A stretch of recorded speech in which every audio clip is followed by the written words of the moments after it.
Folks, let's make parfait yogurt. So I'm using Dano milk, the biggest size, with peak milk, medium size, full cream. So yeah, this is me putting my milk into my bowl. But before doing that, I have to rinse my bowl very well to make sure that it's very clean. So yeah, I'm done putting the milk in my bowl, the Dano milk. And now I'm about to also do same with the peak milk to join it together with the Dano milk inside the bowl. Waiting. Meanwhile, as we are waiting, it's okay, we are done. So this is me putting my peak milk full cream to joining it with the Dano milk inside the bowl. Meanwhile, in the past, which I posted it here, I've done this parfait yogurt, but I noticed something that the first one was not too thick, it was a bit watery. And this one, I said, okay, I think I learned my lesson. I knew where my mistake was coming from. I was like, okay, I'm gonna amend this with this particular one that I'm throwing. So instead of buying milk like those ones that I used to buy for bakery, I had to buy normal milk that people can consume. Consumable milk. There's no milk that's not consumable. At least this one is preferable. You can use peak milk. You can use anyone instead of using industrial milk. And then I measured my cup of hot water. I measured 4 cups of water before boiling it, and I made sure my hot water heat up like very, very well. It boiled so well. I just measured 4 cups of water to boil it and made sure, like I said, that it boiled very well and very hot.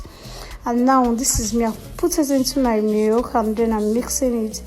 For my cold water, I didn't really measure cup. I think I have to put just 2 cups, or was it 3 cups? I think 3 cups of this with the same cup that I measured it with. I have to put 3 cups of cold water, to just make it a bit warm, not too cold, just warm.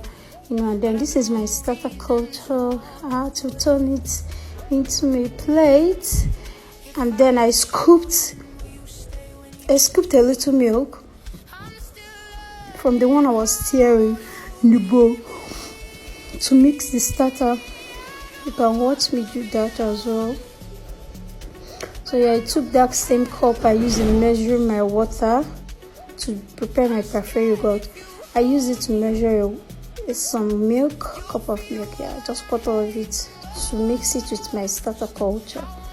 And then now when I'm done mixing it, this is me whisking it with my whisker. You see me whisking, yeah, just to make sure that I mix it well before putting it into the main milk that I've already mixed. So you watch me as I do that. And after doing that, I have to put it back in the bowl to mix it with the bigger milk, the Dano milk and the peak milk. Yeah, so this is me pouring it into the bigger milk that I was mixing. And then here I have to whisk all of them, I have to whisk it very, very, very, very, very well to avoid lumps. All these lumps is not good. That when somebody is taking, you'll be seeing lumps. It's not good now. So I have to whisk it. But even after whisking it, because my own I wanted that thickness. Like I said earlier, I don't want my own to be watery. I wanted that thickness, so it was still a bit thick, and I'm there. I can still see those lumps, but thank God for sieve. You have to still sieve it out. And while sieving it out, I got I had lots of lumps, lots of lumps. So, but you guys will see how I handled the lumps very well, and they still turned out to be liquid. I had to join it with the original milk. Yeah, all these lumps, I used spoon to still melt it down to be liquid, and then I had to sieve it out again. Just watch out and see what I'm doing.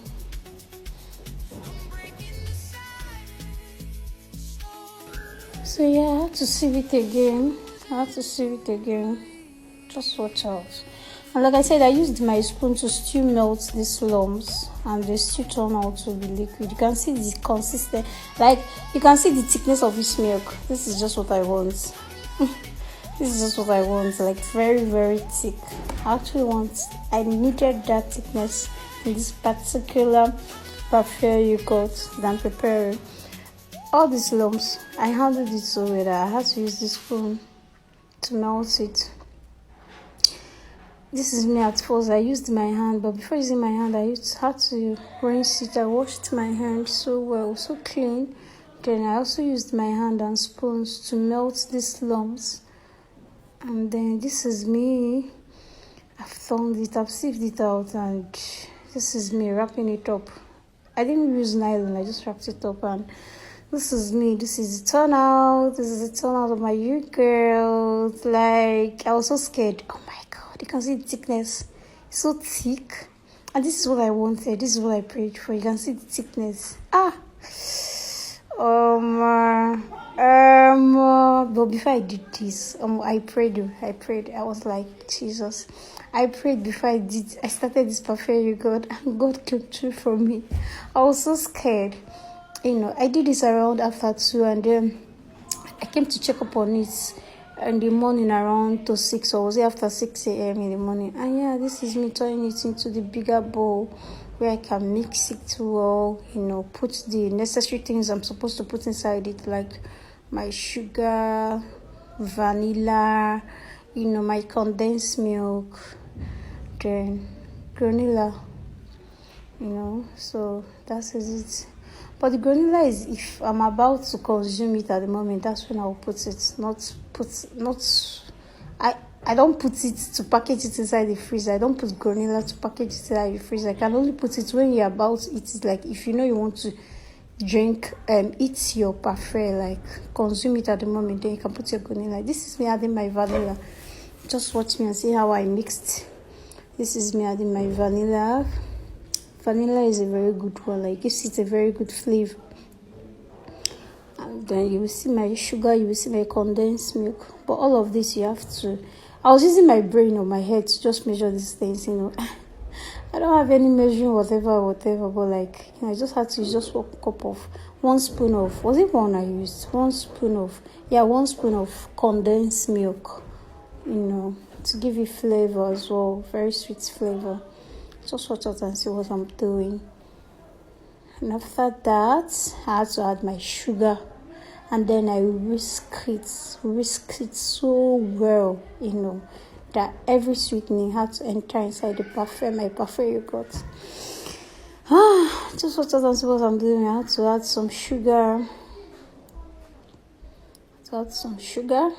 Now it's time to whisk. And while whisking, I had to test it to know if I've gotten what I wanted in my parfait yogurt. You can see the thickness. Oh my god, you can see the thickness. Like, this was what I wanted. But I had to whisk this so well, like very, very well. This was what I wanted. You can see the thickness. Guys, you can make your parfait in your home yourself. Instead of I have a vendor, I have a perfect vendor, I do all that. But the moment I got to know how to do this, I started making it homemade parfait, and then it gives you an opportunity. You can make it to prepare it as you want, add whatever flavor you want to add, So this is me testing it. I took small boy. It still needed some little sugar, so I added it for sweetening. So I had to whisk this I had to whisk it very, very well. Then after this, you see me scooping it to now package it inside my freezer. Imagine when this is when it's frozen, and then you're diluting it with your granola and your fruits like pineapple, like apple, to say, and then grape. It's so wonderful, so wonderful. So this is me stirring my parfait yogurt. Stirring my parfait yogurt, stirring it. You can see the consistency. The thickness is just everything to me. I've actually wanted this, and yeah, this is me scooping them. I already have my parfait plates. I have them. I bought them, a dozen of it. So whenever I do it, I package it, you scoop it like this, and then I package it inside the freezer. Anytime I feel like I want to take bath, I'll bring out one, and then I'll add my vanilla and my fruits, other fruit and things I want to put into it, to make it, spice it up.